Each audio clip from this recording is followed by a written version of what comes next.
Hey everyone! So I have been away for a little while because I had Clover. She was 7 pounds 8 ounces, 20 inches long, and she is beautiful, and I am really liking being a mommy. It took some getting used to at first, and my grandma, or my grandma raised me, so I call her my mom. She is actually here right now helping because it was just, I don't know. She wasn't sleeping well, and the doctors and nurses had told us some things that weren't really conducive to actually living with a newborn. And so, yeah, so that's what's been going on. But right now I wanted to go ahead and film a requested video. This is going to be my labor and delivery story. So here we go. My due date for Clover was Wednesday, January 23rd, 2013. And I actually went into labor on my due date at about 3 o'clock. I think I was at Walmart with a friend, and I started having pains, and then they kind of went away. And then when I went home that night, they started to be progressively worse and closer together. They got to the point where they were about 5 to 6 minutes apart, and I went to the hospital.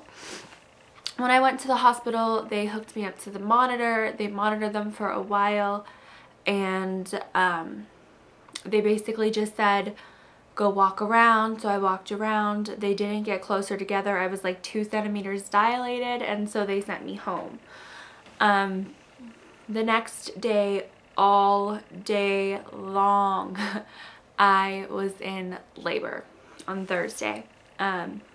Constant pains. Contractions are no joke. They really hurt. Because the whole pregnancy I was like, I'll just be mind over matter and it won't be a big deal, and it was like impossible. And so that whole day I was in labor. Me and Daryl watched NCIS. I squeezed his hand every time I had a contraction. And finally Thursday night at like, I think it was like 11, they started getting really bad, and I tried to go to bed and it just wasn't happening. It was really hard. I just couldn't, I couldn't go to sleep, and when I went to sleep I would just wake up in immense pain. And so I think it was about, I'd probably say 3 a.m., 4 a.m. I finally woke him up, and I was like, you know what, we need to go to the hospital. I can't do this anymore. So they were about 5 minutes apart still. We went back to the hospital, and they put me in a room. They hooked me up to a monitor. They checked me, and I was still like, I think 2 to 3 centimeters dilated. So I waited for a while, and then the doctor came in because she had to do a C-section. So she came in before she did the C-section, and she checked my dilation, and I was dilated 4 to 5 centimeters at that point. So she said, okay, you're making progress, you know, we're gonna do this. So she basically, they asked me if I wanted an epidural, and I did say yes. I decided to go ahead and do an epidural. I couldn't take it anymore. It hurt so bad, and it was just like the most incredibly horrible pain I've ever felt. And so finally they gave me the epidural, and I felt fine. Like, I couldn't feel anything after that, and it was great. You never realize how much you just want to feel nothing until you feel that kind of pain. So I got my epidural, and then I waited for, I think, 2 or 3 more hours, and then the doctor came in and checked my dilation, and I was like 6 centimeters or 6 centimeters, yeah. And then she broke my water. And when my water came out, it was clear, normal. Everything was normal. So she went ahead and said, okay, well, I'll come back and check her after I eat lunch, and we'll see, you know, what goes on. So after a while, the nurse came in and checked me, and then she said the contractions were getting like to the point where they weren't as strong. So she gave me some Pitocin, which is a medicine they use to induce labor. And sometimes when you're already in labor, they use it to speed up labor.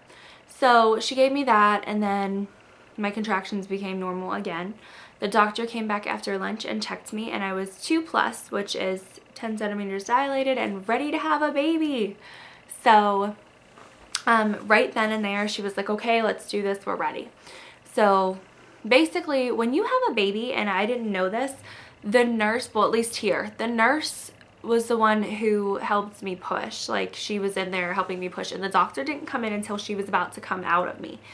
And so the nurse, you know, told me what to do, and they basically tell you to take a deep breath and push as hard as you can down into your butt while you hold your legs like kind of like this with your hands and pull them apart. Daryl had to hold one of my legs and the nurse was holding the other one because the epidural had worn off to the point where I could feel what was going on, but my legs, like from my calves, from my knees down, were still numb. So they helped me push, and the first push that I gave, I guess the remaining water came out, the remaining amniotic fluid, and unfortunately it was a greenish color, which means that Clover pooped in there. And you guys might think that that's funny, but it's actually not. It's dangerous. So she did that, and then they basically had to go get pediatricians to stand by for when she came out. And that was scary. And so my adrenaline started pumping faster because I was nervous. I didn't want her in there anymore. I was like, you know what? It's not safe for her in there. I'm going to get her out. So I started pushing, and it took me 45 minutes to have her.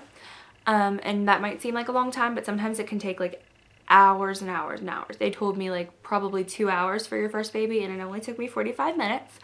It didn't hurt to actually push her out. I could feel it. I could feel my body stretching, and it wasn't pleasant, but it didn't hurt. I was laughing the whole time and talking to Daryl and talking to the doctor and the nurse, and so yeah, it took me 45 minutes to push her out. And when she got out, they took her over to the little thing where they clean her off and stuff, and Daryl went over with them, and she looked like she was gonna be okay, so they brought her over and let me hold her for like 5 seconds, and then they said, okay, we have to take her and check her because she had what they call meconium aspiration. That's when your baby breathes in poop when they poop inside. So they took her. I delivered the placenta, which you do have to do. You push the placenta out too, which was really gross because you can feel the blood trickling, and it's weird. And so I delivered the placenta. They brought her back in, and they said that she looked like she was going to be okay. And so she was in there. They took Daryl and my friend that had been there after I gave birth. They took them to the room that you stay in, because that's a delivery room, and then they have like a room where you stay in after you have your baby. So they took them to that room while I got cleaned up. Like, you know, I had to have stitches, so they didn't tell me how many, but they said it wasn't bad. I had to have stitches, and so you have to like squirt yourself with water instead of wiping and do all this stuff. So I went in to get cleaned up, and we went back to the room. When I went back to the room, Clover was in there, and the girl said that she had to take her because they had to just test her oxygen one more time to make sure she was okay. And she didn't come back for a while, so I thought something might be wrong. And then the doctor came in and basically just told us that Clover had pneumonia, and she had breathed it in, the poop. She breathed it in, and it was in her lungs, and that she would have to be in there for 10 days. So she was in there for about 3 or 4 days with them weaning the oxygen down, because they have to get it to 21. 21 is a normal air oxygen. Anything above that is help. They're helping you breathe. So they did that. They gave her antibiotics. They had her heart rate going, her oxygen levels, her respirations going as monitored, and she did good after like the 3rd or 4th day. And so they let her out of the oxygen thing. Now, after that, they said that the doctor came in and told us that she was doing great, and everything looked good, and they were going to let her sleep in our room that night, and then if she did good, she can go home tomorrow. And that made me nervous because at first they had told me that she had to do 10 days of antibiotics, or that the cycle wouldn't be complete and she could get the pneumonia back. So I basically was nervous and panicked a little bit. I was scared. I mean, when they tell you one thing and they say your baby can get sick if you don't do it, and then they tell you something completely different, it's really hard to know what to do because she's my child and it's my choice. So the next morning they had said, okay, well, you can take her home at 12 today. So I called my personal, our personal pediatrician, and I just basically said, you know, this is what's going on. I know you wanted to be updated, and I just wanted to let you know. And she said she was going to order more tests for Chloe. And so we had to take her to get blood tests, and we did. And they pricked her feet, and they have to squeeze their feet. And she cried and cried and cried, and they got blood all over her pants. And I wanted to cry. I just couldn't. It was so sad. But she ended up being fine, and she's home now. She's been home for a while. She is 2 weeks today, and time is going by so fast. Before I know it, she'll be a month old, and I just can't believe it. So it's crazy. She's adorable. She's sweet. She loves to cuddle. She's a baby doll, and I love her so much. Sorry, I'm gonna put my glasses back on. I know there's a glare, but I can't see. Okay. Yeah, I love her so much, and she's such a sweet little baby, and Daryl is in love, and it's great. Being a mom, I will say, is not as easy as people kind of portray it to be. It's difficult. When I got home, I started to notice that I wasn't feeling normal. I wasn't really feeling anything. Not just for Chloe, but for anybody. Like, I couldn't feel anything.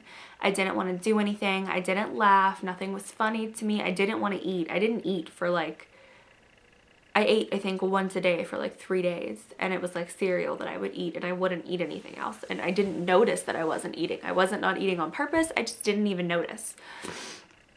And then I started having really weird thoughts, and I realized something was wrong with me. And so I went to the doctor, and they diagnosed me with severe sleep deprivation and postpartum depression. And they gave me Zoloft for the depression, which is okay with breastfeeding. And she told me to sleep. And so that is when my grandma came and has been here helping us for 6 days now, I think. And she'll be here till Tuesday. And today's Friday. So, it was scary. I was scared. I cried for the first couple days of her life, and I was afraid of her. It was really weird. I would look at her and my heart would beat so fast that I couldn't breathe. I was scared that I would never be myself again, that I wouldn't laugh, that I wouldn't ever feel anything. I didn't feel anything for Daryl. I didn't feel anything for anybody. And I was scared. I was seriously terrified that that's what I would be like forever. It's a scary, scary place. It's a scary thing. It's not easy, but I wanted to talk about it because I really, really want people to understand that it can happen. It happens to people who, you guys watched me through my whole pregnancy. I was ecstatic, excited, getting her room ready, buying her things. It doesn't just happen to people who don't want kids. It happens to people who try. We tried for a child, and it still happened to me. If you hear someone coughing, it's my grandma. It can happen to anyone, and don't feel bad if it happens to you. Don't feel guilty.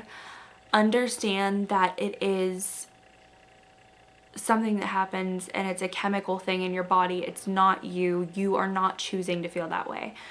And that's something that I had to realize, and I didn't until my grandma came and was helping, and she said to me, you're being way too hard on yourself. Like, it's not you. You're not choosing this. So, you're still feeding her, you're still clothing her, you're bathing her, you're changing her, and you're doing everything you can.